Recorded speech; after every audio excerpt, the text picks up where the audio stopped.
kan mi zo model a hian an channel en na sat ve de hi kan ya beng war thlak de le thu pomom de injina to rang chi de hi hetiang thu te aram phu chuak le kau thina chung ta chu nu ro leng te nu ro leng tin margaret te do le do ta ka na sa em boka nu hi kamis ngai mi alowa channel poi ka subscribe na rei to a tin nge in than ni ane boka emi te pathum hi kan model ho chon ka en na sa em mai ni an channel sim mi mis ngai lo top subscribe mak en ngat chel mai ni ka hlim pui oma tin cho ti rolin a hlim pui om em rol hianin an thui fing thin ni dai mai na chu wang chonin keima ni point injir tur tam tak hi om thin ani nu hi choi lung khua oi me de kha an man puya chumi chu ron da choka chu tain te chonin thilur ek chak de mai kanaya kan chun zomang hi choi lung ania choi lung min put chan ania choin hei mual zawa dang ro choin hei mual zawa ta reu mo ta reu ania pui pop atang nia hei ania mi zo te hian nia ri ek chak de pakhat ka ne ya ei mi zo te thil lui pusi chong ko ngale pu lai tangan pu lai tanga adin culture director ani lai an video siam ka khate pokha ri ek chak de ko ne ya pu chong ko hi a friend ka kan historian a chon a thae me ne si chong ko hi kan ex minister kha dor pui wang thar pa nia thil asoi hi pomom de hi om ka tia chunga chonin hei enge ka hre lawa atia churang chirot lung te pa chura chirot lung an tile tapakan pile puten chura chirot lung an te maya atia chu tiang bokan hei po mol zawa da tare mol zawa da hian tare ui thlau neu hi anei ani mun thang tra hian hei tare chu chem ta na ani ti kan ria mi zo pa hi chonin man lai chon lung ta ti e tianga to lai kun vai lung ta te pe clear he tiang tarmit bom ti lek ang he tiang hi ala om lo shima lung ta na thade tur lui lung te khoi lai mi mo lung kha an pu ho tor maya ko tan da ta kha lung ta dan mang maya chu lung ta dan te tare hi chu khami ke them ma mo enga ma lung chang thade kut pha tiet lo zung thum zung li bok ang vel hati ang ho kha hetia khoya mo han ram kal chang te tin lo han wale lo han fe chang te ka chema bil de e mai khomo ka tare hin kan nul thok te ngan tia chu tare wonia kha anak tel mai thina te puya hian chan hian han chol pa hian an han nul le thok te chu han tat le thok te na ni chu tiang chu ti khan han nul le thok thina chu ta reu chu ni mol zawa da hian thau na mun he nei no sa ko ti chu na po a thawa ki ai len ki mol zawa da ipte pui hi a pop lian ong ka te baka khi tiang kia ta re wani jon amai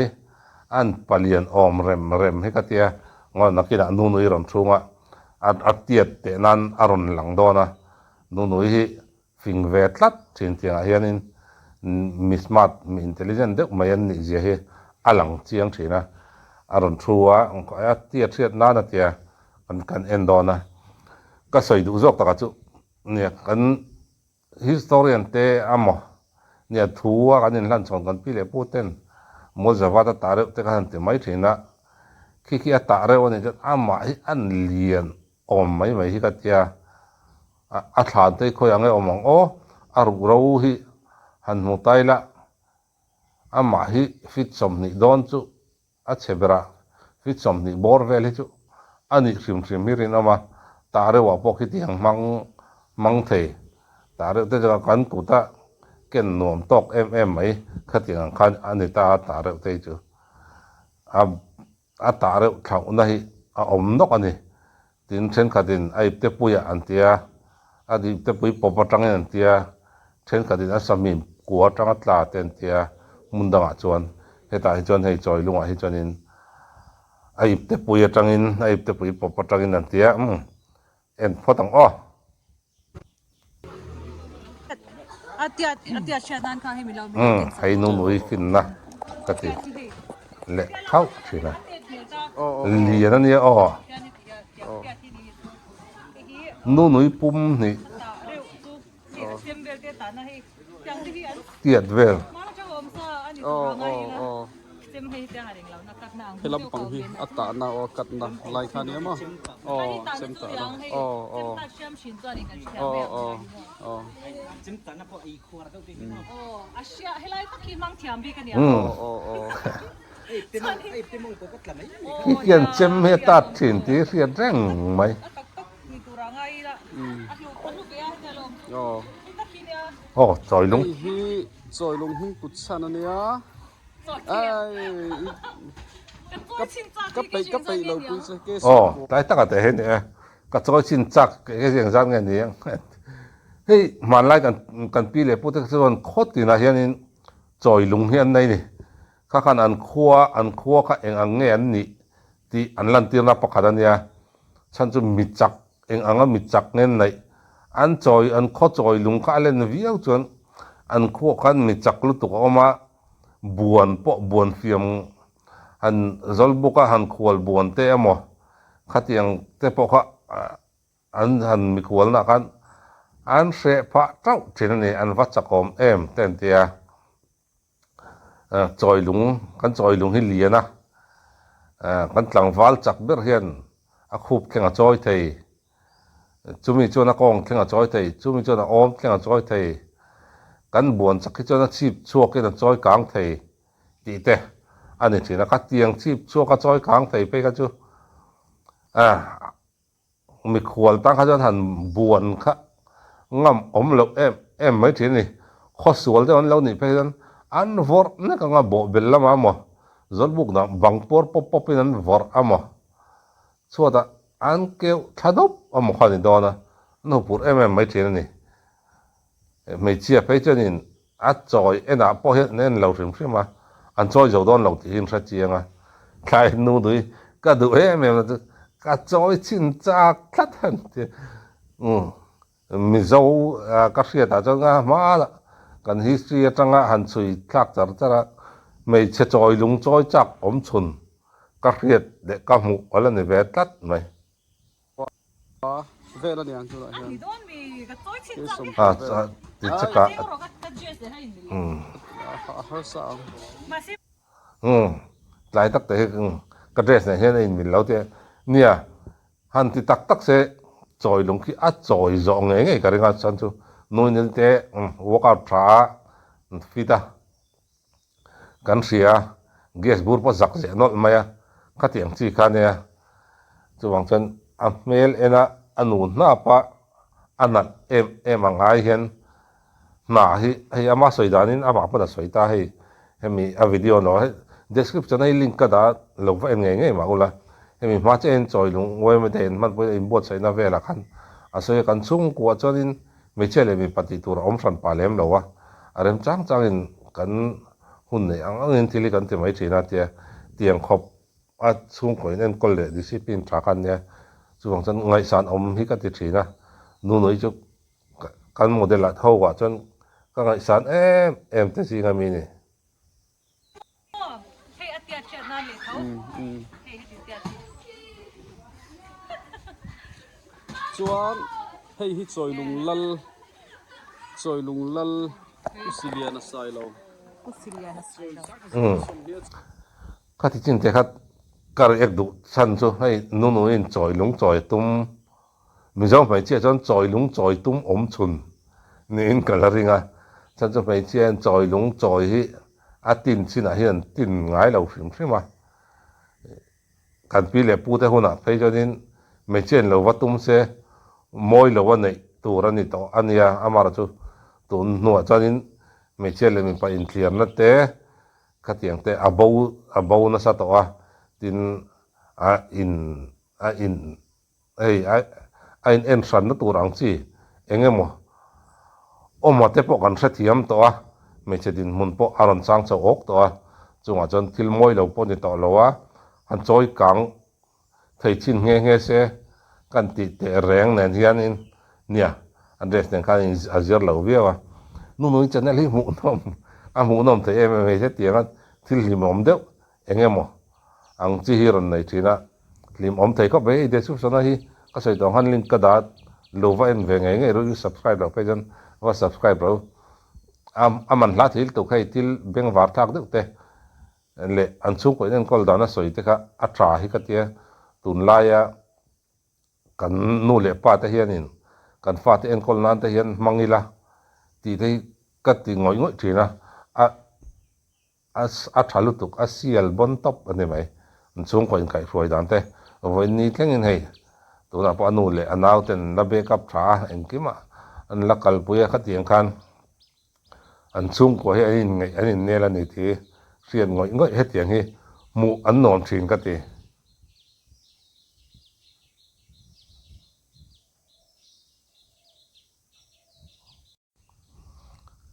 ดัวที่เละดัวตาฟล็อกที่แค่นั้นเสียไม่มาเฮ้ยนุ่นหินติลิมให้ก็ตีนี่พออีเห็นใส่เราดูนลุตัวตินเฮมิตปันนี่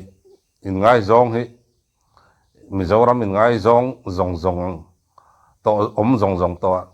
มีปุยนักการเสียดปุยนักสัตว์เบอร์โพลันนี่กันngaอามาราจูอัลลิมปุยเลยอันมานี่ลมตั้มเบอร์กันนี่กันบกอินง่ายจงมิจรามาหันลาร์ฮัตตัวจวนนี้จุดยังเวลจวนเนี่ยอันหมู่หินวมไม่นี่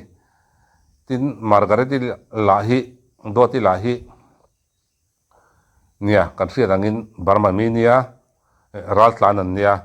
สวยๆปองไงแล้ววะเฮ้ยสุดที่ขัดที่หันที่เช่นน่ะพอยอัตุลละปอมกัดแค่แล้ววะเฮ็ดลายแต่ที่ตั้มตะกี้กันเสียเชลนี่กันเสียคุยไงมิเจ้าแต่กันสวนนะกันปีปุ่มหุ่นลุยตั้มจอกเลยกันเล่าสวนนะสวยดอนี่ละบาร์มารามันเนี่ยจีนเฮลสกิดเกี่ยนละหุ่มฟรามเราอินก็เราเห็นเราตาเวกเสกอลหุยเราตาเวกไปเสียจูกันมุนลุยเละกันสวดตังมุนลุยกันตีจงขัดยังจงก็อาริรัลเวกตัวเองกันngaอามาราจุตุนะกันชินมีละเตเฮียนินกันปีเละปูเตสูนุนี่เอตินเองทิลตั้มตักอันหุมฮลาตินกันถ่วมลุยอังจีเตขัดยังจีเละกัน tradition อังจีเฮาตั้มตักกิ่งไล่เขียนอัตตะกันหุตุริลตั้มไม่นี่กันละจินแล้ววะอามาราจุตุนะรำบวยอันเนี้ยอันบวยเชไม่บวยน่ะเชไม่เอเลอินมาโมเนี่ยน่าท้ออาหาระจุงอาจารย์รอนตลานท้าเองมั้งลูกเปลเฮปัลเลสวลปัลเลจวนเงยโดนตีเรื่องนั้นแค่นี้พอเหตุอย่างเห็นกันรำบวยไตละเอเลอินตุรปอในมังลาวินตลานเสไตละบังลาเทศอันนี้มั้งเหตุอาสัมละมันนี้มั้งมณีปุรละมันนี้มั้งทริปุระละมันนี้มั้งบาร์มาละมั้งตลานเสไตละเหตุอย่างอังตีสุ่มหูเตยนั่นตัวดับอังซีตั้มตักกันการิงาชันซูมีเฟลตั้มตักกันการะเห็นมีสวลกันเงยนี่มีโจรมาเทปมีสวลกันเท่าว่าไซนะซาเทปขัดยังขันทิลปอยคอยอังซีแรงให้กันเวทเอามายาจังหวะจันตั้มตักให้จวนเนี่ยทิลฮิดิกลาวทีนี้มาเสละเลี้ยมหันินชุดถุยสักหันินเอ็นเฟียเทียมสักเตยปอยหมดนั่นเช่นนินกระเสียแค่นี้พอมิจรามาบัวยาคิดแล้วมากันตานเสียเจ้าหุ่มมาวันนี้เรื่องเล่นตาเตปอันละตั้มมากันรามาบวยจนแค่นี้พวกกันตานเสียเจ้าเท่านี้กันอุณาวเตตินอันนี้ปนรามาบวยนอนตานเสียท่าจุมีบีกันจนจุดอย่างเวลจุสวยจนนี่สวยตัวตั้มตัวก็อามาราจุ heta do ti te a hian kal tai la ka en na sa hi comment hi tu ka don ni se ka van du lo o ti tu rang chi tui tang lo de hin dong hne mani amara chu he mi te pan hi no pang te ti lo hian an ngoi thei em mai thil hi an eng lo zong hi enga mo a han soi ve je ta poen an soi tur an soi lom tia saka po do ta po han nui vur vura duk tok mai tiang hi an nei tlat mai hi an puitling em mai ka tia amara chu headline comment do dina ron ri ek chu a om lo ka ti khop mai ve na eng po ni se en lok te chu enge o ka ke kha chu ke mani o ka ke hi chu amoi ve ka tia ma se midang mi ga chon ka ke kha chu amoi lo wang in o ike zum pi kha chu aliana ba ma ke ike kha chu ba ma ke ania kha tiang soi kha chu ko pom thei ve ka o ke man chu moi ka tia ko kutwel he moi ve ka tia ma se midang mi ga chon ko kutwel ka kevel hi chu amoi lo ti angkha po a om ve dona soi ro se comment well hi ti ang how hi chu bad comment a po ko pom lo o tai tak te hi aril ru za uzia hi alang chiang ka tia acha chu a fu ke na lo te po eng po sei se kha chu an mi ta na lo ne maya kha chu bad comment a po ko pom lo atia adikrang ani hey social media in posa nia min engemaw social talk tur an lo oma engemaw an lo social na zong ang chi ka chu angai tiam em he an ngai tiam em zel ni ti hi an video hian a hmu theya tin engkim mai hi an clear thiam thin hi ka tia hetlaya a comment ron react taka hi chu amoi lo ma ka tia tiang hi chu mi acha chu tun lai kan mi pachuak thar ang chi ho hinga tinge o an boi thak em mai ni ka tia an mani po han enila han chipin han soidon taila doti a hian soi turi an tamma mangem o an pian le an mel an fu ke a ti te ka ngai tuwa mani in en ma sami alawa midang soi ching kan tam em tamai te hetiang mi pachuak thar kan tam lu tuk ta hi enge ni chan niang o ti chang te ka na ya chang hi chonin mi chele mi pani nei kan in thak de thok to emoni man lai po ni lo ke ni no pon lai le enge mo hun lai a nga po le kan tai rol chu chu nga po mi che soi om tok le ka lom kan ti ang chi kha tung ta chonin a mi pa hian amak tam le na sa hian an soi pe ta mai hi amak ka tia do ti a fakom ka ti em na chunia ke man moi ka tia amar chumin moi an ti lawa an lo sei sel ni chon ka chu bet comment po ni lawe a moi an ti lon soi ni ve mai ron ti thap mai fakom viau ni hei an ma enge an ma mu dana chon ke ma kha ka moi lo an ni wang in kha tiang asoi ania o ka she chiam vek ma se hi enga hi tiang comment hi chu mo ka pom thailo ni ka thil arim ve ani chu nge ex pasal an nei to huwa heta lokala Mizoram lokala alo lara kha tiang comment kha chu mo ko du ve lo ni chu pasal po ka nei lo hi enge rengku na ko om la ya po na cha ka thokai she ke ma ka chungte po enge ka chungte ni po min support thailawa ke ma le ke ma ka support da rengku na ha ka thoka apartment ka lwa enge ke ma in tour kha ke ma ni enge ka ti vega school ka zo nuwa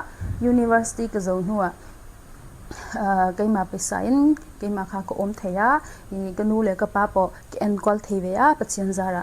mo kha tiang kha ko om ve ya tai thei lam a fakom ka ti chu nia chung te an support thei lo hai an din mun kan revek ta kitlaya din mun har sa ta kan dinga chunga chan thei pa to pin akonga hai ko ama hi mi bright thokat takani i a riata ma ni konga in hai ko ti khan renguna ไอ้อันสอยมังอ่ะเร่งกุนะพออพาร์ตเมนต์ดีคลาสเฮาอมน่าสุดที่ยังอาจารย์อพาร์ตเมนต์โลอินเอ็งคิมอามาอินเอ็นคอลบักอ่ะอัดช่วงแต่ละจอมเล็ดเฮียเนี่ยสุดที่ยังขบจดินนาฮีอัดหกริมเวทฮีเรียดฮีอาฟักอมเอ็มกตินัชนันเนี่ยเลลมาจดินเนี่ยเที่ยวลุยน international border มินคำสักะขวางรำริคำกันที่อังคักกันเนี่ยสุดท้ายนี่โคเวลดานะบาร์มามีอันนี้น่าหลังเฮ้ยเนี่ยตูนวอลกับแต่พออังกฤษก็เฮ้ยก็อินเชียร์จาวนัวแต่ที่กันhistory แต่กันเชียร์เนี่ยนัวเองอังกฤษก็จันทร์มีเราในชั้นนี้ฟุตบอลแต่ยังอามาเขาจงก็จันทีนะก็จันรำแต่จริงอันเตลทีนะอามาเราจูก็จันเรานี่เราอินอันแค่ปุยเพียงได้ก็จันไม่เนี่ยอาจารย์จุกันรำให้มินเตยเตะสักลุตัวบางประเทศละมามินสาเหตุสักบางประเทศมินเบตีระอันเบตีระทินบาร์มาละมามินสาเหตุสักบาร์มาละมันเบตีระทินมณิปุรละมาจุดยังบกินอัสสัมละมาจุดยังบกินไอ้วันนี้เองกันละบ่อยผ่านเนี่ยจุดยังบริติชเขามินศพเชลุตัวมินศพเตลุตัวเช่นสังละอบเบ็ดรอติจงค่ะเกี่ยมานี่รัลเบย์น้ำลุละน้ำเบย์ฮาร์ซาไม่เลยตั้งการเลยรำงัวเจ็ดเทียมกันเนี่ยวางินอันตันเบย์กันฮาร์ซาจู่วางจนินขัดยังมินเทรนชันมินอบเบ็ดตบโลขัดจนมินเฮดอนโลที่ยันเสร็จแล้วจู่วางจนินเฮงเขาฮีก็เขาไม่นี่กี่จู่เขาก็เขาสู้บอร์ไม่นี่ฉันจุกี้บวนเนลกันเตียมิดที่เขาคัลกงซงเตะกันปีเล็ปูเตะมิดที่เขาคัลกงซงปะคิดละมาเวกเอามาเที่ยวราละเวกมิดที่ขวาอันปันนะปีลราลันปันนะกงซงเลยเฮ้ตาริลีปุยอันกงซงขัดยังซงกันปีเล็ปูเตะหัวน้ำมิดที่ขวาซงจู่จีนฮิลสาเวกเอามันนี่ส่วนฝั่งจงกันเล่าชัวนานี่ที่เชียงอ่ะที่ไรที่อันมานี่คือมีเจ้าอ้วนนั้นนี่มาจอกอ่ะกินที่มีเจ้าทรูกันเนี่ยนี่นั่นตะการชวนอันนี้จนหัวเสนาทินอันละเริงอ่ะโดยจะวางทั้งตาที่กันหลอกฟัวกันโดยจะวางนี่แล้วอ่ะอาจารย์จุกินนี่ไอ้เราลุนโตเตเลทินจิบิลเราอินวัลเลียนโตเตค่ะเฮงลูเซนนำเพียงครั้งกันติเตเฮงเขาเตเลตัวน่ะจนมีเจ้าติดต่อเตียงมีเจ้าเตลูเซียขันกันอินฟูนกิมเราเดียวว่าจนมีเจ้าว่ากันอินฟูนกิมตาเวียวะข้างกันทั้งตรักนั่นฉันตั้มตะขัดตัวน่ะเห็นท่านตั้งเตอาเห็นอินจนตุมินเราในท่านตั้งคู่เขาจงที่อมตุ้มแต่เสทายอันทาร์ดอนเราขบอันทาร์ดอนเรากุมขัดได้อันทาร์ดอนเราจู่หวังจนอันอมเทยเราหวังจู่หวังจนแค่นี้พวกเขากันตั้งหลีกันอมเฉาจ้ะนะจู่หวังจนมีหลัวเราขันกันอมง่ายเสียข้ามาขันเล่บาระกันฮาร์ซาจู่หวังจนรำชาจกบัวขัดยังตารุนลุยดุงจังที่เปมาแค่นี้อายะทำอุปจกเตเลจีบิงเราอมมาสาเตข้างเขารำหลัวเราเจลกันหลัวง่ายเสียวังทั้งตากันเนี่ยรำชาจกเอ็นเจลให้ตามาลำปังกันกัลเจลส่วนให้ตาเที่ยวราละรำชาลุตัวอมที่อันหัวจกตาจู่หวังจนตัวนักมีจงรำให้กันลัวทาคาเนี่ยกันโดยวังนี่มีอะไรเนี่ยอาจารย์จู่ให้ตาฮิจูสวยจนทิลตั้มตักอมมาตุนทิลตานจนสวยเราเตียงขัดยังฮิตยังภาษาในตัวที่ยังมินเราสวยเสียลิจูโมอันนี้ก็ดูเวลาเนี่ยจะกัดทิลเราริมเวอันนี้เห็นมีวิดีโอที่ก็เราเสียมาอันนี้ว่าก็ยังจะฮีเมลทาโลว่าขัดยังออกมาเมลทาโลก็ตีขัดยังจะกระป๋มเทเวกนี่ใช่ไหมกระป๋มเทเวกฮีเฟลโลว่าเมลทาโลว่าฮีอันนี้ hadiang po bet comment po tam lu tu om chu hi kapom thei vek enge engma ka reply ngai lowa ma se hit yang comment hi chu ka du ve lowa mo mi zong zong po du don lo in ka sia mani pasal nei lo chu pasal nei to lo ti kha achiang hlim to lo ti kha kha chu kem ka du lo lut towa ke ma po hi enge mi ni min soi sel don ti kha ka tlau ve lut towa shem ka tlau ve lut towa mi ni kha tiang soi sel chon ai ka du lo ka ti ba hin hi atha deu in chu ko om ve mo atha deu in kha ko om ve a mi ni hu tlak lo ang kha ko om ve lo ka tia ke ma le ke ma kha ma se i tiang pasal nei to a chiang thlim to lo kha tiang min lo ti kha chu ka du lo ve wang in hi tiang hi lo comment to su min i pasal ka nei to chon mana pasal ka nei to chon hi tiang soi chon ka pom thei vek ke ma pasal ka nei to wang in hi tiang kha lo soi ka tia ka pom thei vek dona ma se kan nei lo lut tu ka kan nei lo kha chon nei to in min soi hi chu export tam lu tu ka min soi hi chu hi tiang hi chu ko du lo lu tu ka ni ka thil rim ve lu tu ka ni chu kha ba ka ti du se chu defamation case file la ngai dam di la ti le chung thei ani reng maya aron ti tu pa hi hei kan hu vek to na kan hu vek to tho ka chiar chok lo mai nga moi em lo amai an chiar chu le tam pa hian ka ti ani mi kan soi don ani chon thili chiang lo hian soi lo ila thu dik kan soi ni chon chu hei ani pon thu dik a chonin engma ka holowa huat tur ka nei lowa thu dik ka nia mel tha min te lowa nal min te lo ni pon ka chu an mu dan ania ti maya a tha hi ka tia ril rupui tin thla ka tia amaro chu he tinga do dang yelang an hi chu tu tan ma hian apom om in anuam don hian ka khelawa hei an chung kwa hi an nun hi tluang ka tia lela ma chani pastor chung kwa ni om reng po hi an ni ka tia ama margaret poi nia a ezon na kong modeling an ewangin thomno tlem thomno tre te thomno tlem te hak chang te po anaya kha chu an mani thu ani lawa an ezon na ina ken telania amaro chu hei adu anga aronin chei anga hi chonin a fel fai in fun fel fai thlap selmaya hei hianin amizia a pogulang chiangin ka ria chu wang chonin ania a channel te boy ka mai ngai mi lo en hi nom hi ka ti em ma ka ena ka lim pui thin boka til tam tak hi an mani he zir tur hi a omin ka ria do ti le do hi en ne wa han chik ne hi chonin an mani tang hen zir tur tam tak hi kan va nei ti hi ka nei thina amaro chu mi pui kan thu mun pau thei lawa lo ngai na mi lo ngai ve em om hona tang lo ngei ve em pol po om thenia chu ti rolin tiang mai ho han ti chi te om ani thawa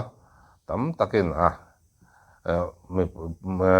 me pui van tlang khria da social media in tam ma tan tiang chi te kha tiang te po kha om ve thawa kha tiang kha an pom zam vek mai ne nga ma an enga man ngai lo han ti la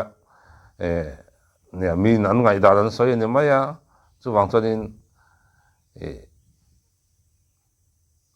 an nin video an siama an nin an ngai da nan lo soi ve a khatinga khan an ngai me dot ni lo ka chonin enga ma hianin enge hei an ma ni hianin ril run na tur kha om lo ni ti aron soya ama do di pon ama ko chu ni he ti nga dot nial ngam lut to ka hanin ti hi chu tlang suk te tlang sum ang deuh ti tin hei aron chuani maya heng tei chu amboi lutuk lo khop maya chan chu mizo mai pa thei kanin en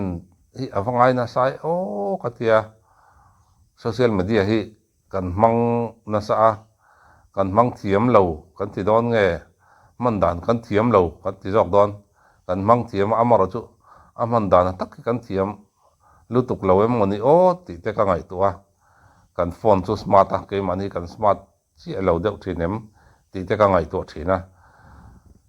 mi chan chin chelai rengot soi ngar ngar pol kan oma khati ang chite heng hi chu sim hi ahun via wani malam pan hi ahun ve ati thin ole khat lai ate khanin kan ri ek na chan de kan ri ek du na chan pakhat te joi ka en na sa ka ti ka chung chon ne ei comment hi thing deuh deuh hi an dong ve na sa em mai ni amara chu heng chu an ngoi bo pui mai a tun thil a hi chon nia pot kal se a thiam lo tur jok chu a hriat reng mai a chuwang chanin hetiang ang chi a te hian ITX te hetiang ho te tin BNS te BNSS te hetiang angina min huam chin hi social media kan khoi dom po hian hriat thiam anga in ka hria engma hrelo a freedom of speech kan ei lom ti ringot tong pong pot chiam ang chi kan tam lu to freedom of speech kan nei ngei lom amaro chu 100% secure ani lo ti hriat ton ne hei tuna po freedom of speech ane ya adu ron so ya amai ro chu India dan poina pek angin freedom of speech ane ya adu ron so ya amaro chu kha adu aso ya khan freedom of speech kha a 100% kha a secure lo a him lo ti a hriat chen na chu he hi ko ta kal ngat che chu a thiam lo tur jok chu alang reng mai ni a hriat reng mai ni chu wang chonin kan freedom of speech hianin huam chin ane mi te ta na poi ni lo mi ril run na tur ni lo thodik ang chi a chan huwa sen takin kan du kan soi the ni thodik a chuan amaro chu thodik lo ne amo kha kan freedom of speech kan ti ve che na kan ei lom kan ti ve che na khan ti jok teng i kha khan engkim hi min pe freedom vek lo free vek hian in min pe lo mi ril ru ka ti na mo thodik lo ka wa soi mo thil dik lo ka wa soi ani chonin kha khan ama ve ama volet tu ra kha dan om vele thone ti kha hriat tur ani chu wang chonin engkim tia social media kan khoi do ni chonin thil hi ngai to nguna chik nguna eng chin hi nge him lo tia hi ke mani inven na poi ngai to angai khop mai ti te kha kan soi ta du ani chu do ti zara ole anni po nia ril ro na puirang ngan mang lo sela video mu nom tak menon da chole se nui le bok ila ti kha kan do thu sam ni chu tiang tur chon dam na le khrisel na tha lo nei turin du sakna ka hlan mol mole hun man nom vek ule